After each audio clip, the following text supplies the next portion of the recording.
سلام، مخلص همه شما موشکافم.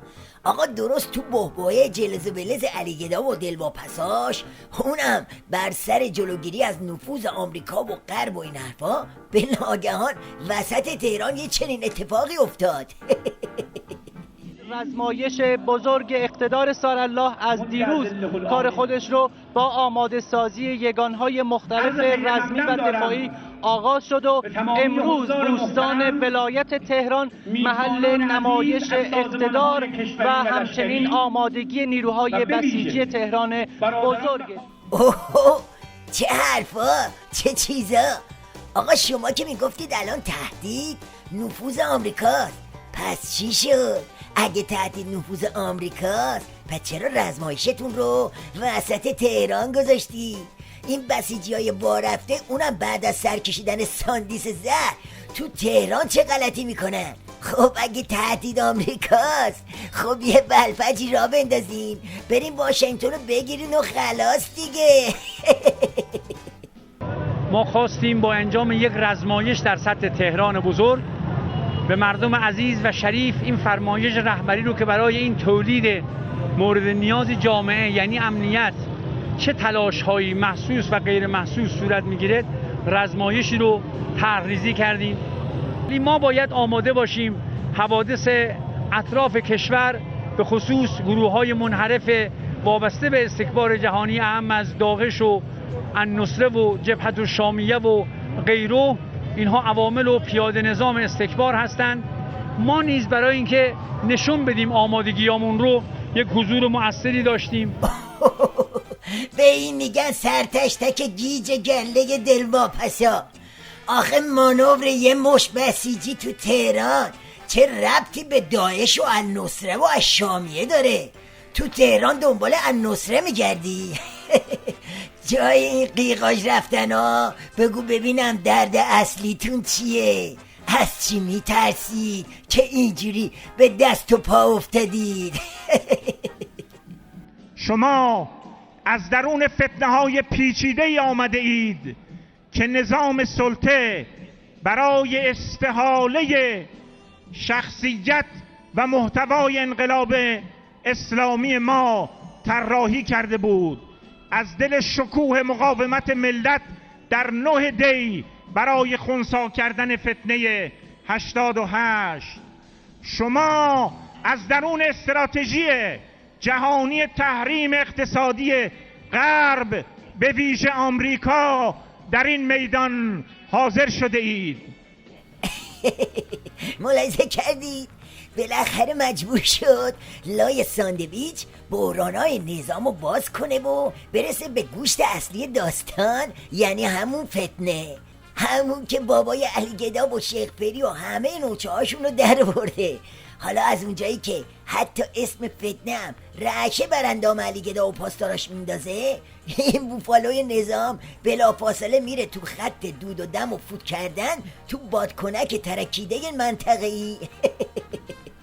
آنها میدانند کشوری که میتواند با الهام بخشی روح انقلاب خود ظرفیت‌های عظیم و پایان ناپذیری را در بلاد اسلامی ایجاد کند که استراتژی‌های عملیاتی و میدانی آمریکا را در سرزمین‌های اسلامی از لبنان، سوریه، عراق، بحرین و یمن و دیگر سرزمین‌های اسلامی با شکست مواجه کند، هرگز فریب مفاهیم بظاهر شیک آنها را نخواهد خورد.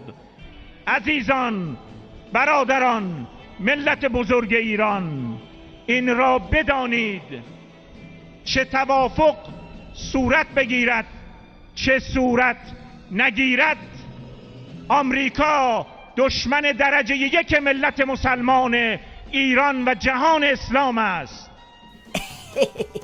آخه کدوم لبنان، کدوم عراق، کدوم سوریه، کدوم یمن؟ بابا هلال شیعی در و داغون شد رفت. کدوم آمریکا؟ بعد از زهرخوری که دیگه نمیتونی به سر بسیجی ها شیره میدانی US بمالی. بابا جون دشمن اول و آخر شما آخوندا بیخ گوشتونه. دشمن شما آخوندا همین ملت و مقاومتشونه. رزمایش و پشمایش و سرمایش و لرزایشتونم واسه همینه. از رئیس جمهور و مسئولان نظام اسلامی می‌خواهیم نسبت به حفظ، صیانت و پاسداری از فرهنگ، حجاب و عفاف، ترویج ارزش‌ها، اهتمام به قانون امر به معروف و نهی از منکر و بیان صریح مواضع انقلابی تلاش کنند. بله، دایناسورای خبرگانم قبل از همه زلزله‌ای که تو راهه رو بو کشیدن و با این بیانیه کذایشون خط دادن که بگیرید و ببندید و بزنید. حالا یکی مثل بنده شاید سوالش بشه که آقا داستان چیه که اینا اینجوری به هول و بلا افتادن؟ قضیه از چه قراره؟ مگه خبریه؟ پاسخو از زبون خودشون بشنوید. یحیی آل اسحاق: اشتغال وحشتناکترین مشکل دولت 11 خواهد بود، به این صورت که آماسی پشت سر دولت ایجاد خواهد کرد که آن آماس خطرناک است. یعنی اگر به فکر اقتدار سیاسی هستید باید ابتدا به فکر اقتدار اقتصادی باشید، وگرنه آن آماس ها کار را از دست شما میگیرد. بله، منظورش از اون چیزی که آماس کرده همون خشم و نفرت ملته. منظورش همون انبار باروتیه که داره میترکه. آره آقا جون، وضعیت اضطراریه. اینو موشکاب نمیگه، خودشون میگن. حمایت: وضعیت اضطراری است. مقوله فرهنگ ضد دینی و گسترش بی‌حجابی دیگر صرف یک اقدام ضد فرهنگی محسوب نمی گردد، بلکه توطئه‌ای ضد فرهنگی در راستای براندازی و مقابله با امنیت نظام اسلامی به حساب می آید. حالا حرف موشکاف چیه؟ حرف موشکاف اینه که بابا این آخوندا به ته خط رسیدن. آخه ملت ما که رزمایش و مانور ندیده نیستن که. هر غلطی شما بگید این آخوندا کردن اما حریف این ملت نشدن.